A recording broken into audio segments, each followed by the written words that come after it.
Dobar dan, ja sam Akiko. Danas ću pripremiti pirinčanu kašu sa vukovačom. Materijal: vukovači 1 paket, belo meso, šargarepa, pirinači, soja sos, sol i voda. Isečite vukovač na veličine oko 1 cm.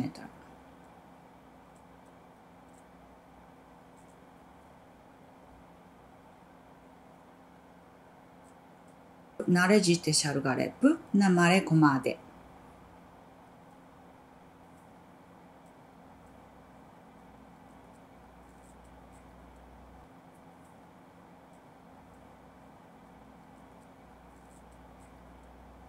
Kada se želim operem pirinači na ovaj način, oko 30 sekundi.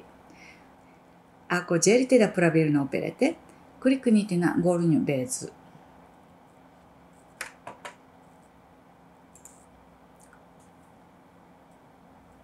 U ekspres lonac stavite vukovač preko pirinča,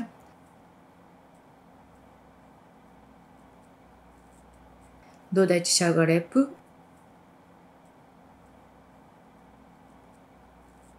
i belo meso.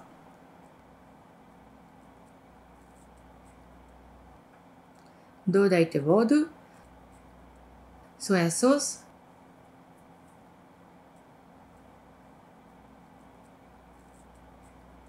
i sol.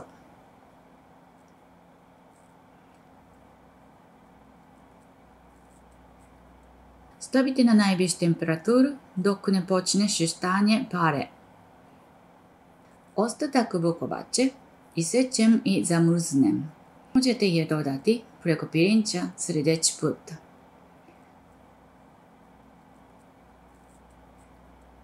Može da ostane zamrznuta oko mjesec dana. Kada počne šuštanje pare, smanjite temperaturu na pola i kuhajte 15 minuta. Kada je kuhanje završeno, ostavite zatvoreno 20 do 30 minuta da odomoji.